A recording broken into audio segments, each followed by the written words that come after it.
Hello and welcome to the Brutal Iron Gym podcast, where our goal is to cut through the BS and deliver the brutal truth about topics related to health and happiness. Today's podcast number 1836. The topic is Q&A, and the title is Training Adjustment When Overconsuming Calories to Reach Protein Target. That is a long one, but I wasn't sure how to say it any shorter while still getting the point across. But a current client, a new client, they're struggling to reach their protein target without going over their calorie target. Their calorie target is between 16 to 1,800 calories, but right now they're kind of hitting around 2,000 on most days. Their protein goal is 120 grams, but they're barely getting in 100. Most days they're actually at like 60 to 80.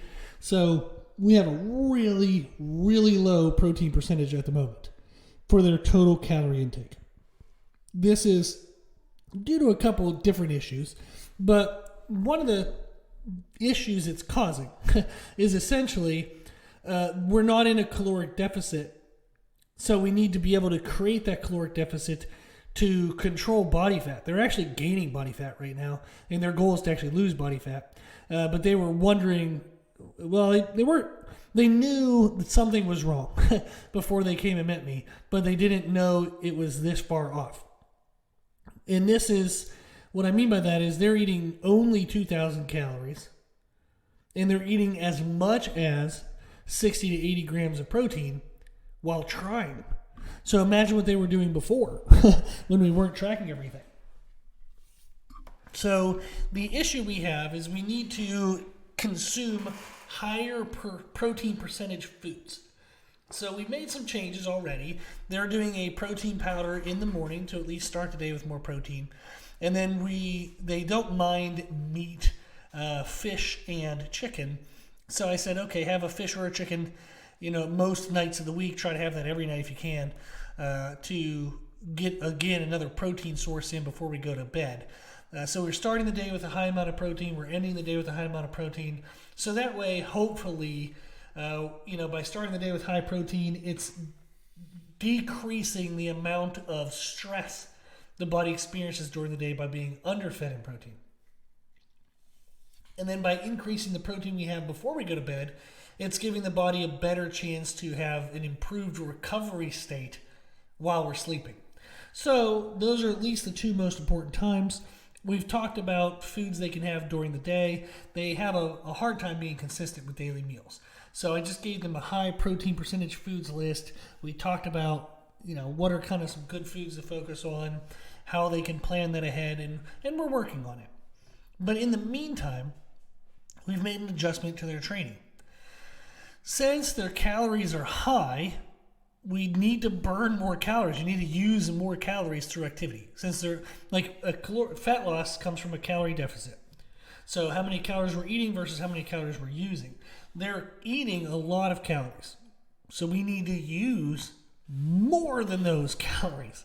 So we have to add in activity. However, since their protein is very low, we need to add in activity that is non-muscle and non-connective tissue damaging. They do not have the recovery capacity to fix a lot of damage. So we have to add in activity that is non-damaging. So when the client and I were discussing their current eating habits, and we're wanting to make that change, they asked, if I'm overeating, should I be doing longer workouts? They're already working out about 40 minutes, 4 times a week. That's plenty. So I responded, we can increase our activity, but we want to do so without muscle or connective tissue stress. And we went on and kind of explained that a little bit. But their recovery capacity, as I said, is limited by their protein intake, and so would be yours. You can only recover based on as much protein as you're consuming. But for this client, we still need to create a caloric deficit, and maybe for you, you still want to have a caloric deficit. You can't just lift more weights and do more stressful activity. We instead would need to add steady state cardio. That's like just walking on the treadmill for 30 minutes, walking on the step mill for 20 minutes. Not fun. That's the least fun cardio there is. But that's our option. We can't do something that creates tissue stress.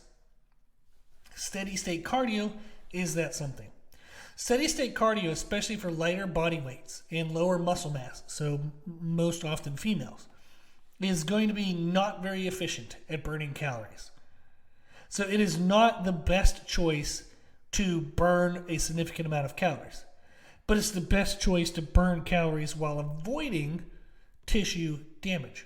So for most people, even just bodyweight movements like bodyweight squats and alternating lunges is still going to accumulate some kind of tissue stress around the knees and the joints because they might not have strong muscles at those joints. So if you're somebody more physically fit and you can handle your own body weight, maybe you could just do some bodyweight circuits. That would be great. But if you find bodyweight circuits to still be challenging, then steady state cardio is really the best option. The better option is to continue to improve our nutrition, which is what we're doing. But in the meantime, we're adding in the extra cardio. So our motivation for improving our nutrition would be that we don't have to do the extra cardio eventually. So if you're struggling with too high of calories while struggling to get in enough protein, adding steady state cardio in the meantime, meaning while you're working on correcting the nutrition, can be very helpful. Now, when would we do the cardio? I have my clients in these situations do the cardio after weight training. We don't do fasted steady state cardio in the mornings. That's unnecessary. And we don't want to do it before our workouts because then that might impede or impair the performance of the weight training part of the workout, which means it's going to reduce the change stimulus that we get from the workout.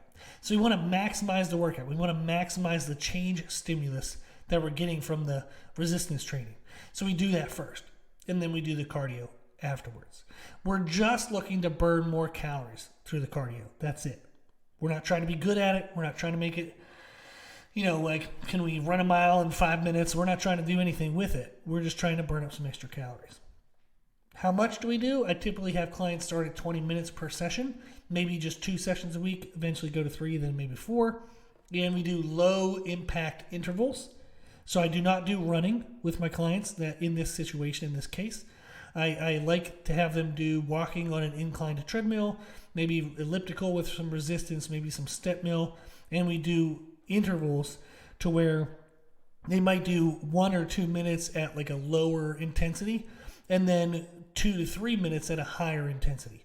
They're not going to run. I don't want a ton of impact, but something that makes them super duper out of breath for those 2 or 3 minutes, and then they cut back down for 1 to 2 minutes to let them recover their breath.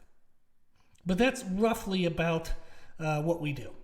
So again, if you're struggling with too high of calories while struggling to get in enough protein, you want to use more calories to help control body weight. But you have to do so in non-damaging ways, which typically means steady state cardio. And then your motivation to continue to improve the nutrition part is that you eventually don't have to do the steady state cardio. Okay, quick and simple. Just thought that was a good topic to throw out there in case anybody else was dealing with the same struggle. If you have any questions, if you need anything, just shoot me an email at brutalirongym@gmail.com. If you like the podcast, please share the podcast. If you like the podcast, please consider donating to support the podcast, which you can do on our website. Also, if you like the information we share in the podcast, you can find more from us on our social media channels. You can find us and follow us on Instagram and YouTube under the name Brutal Iron Gym. As always, I hope this was helpful, and thank you for listening.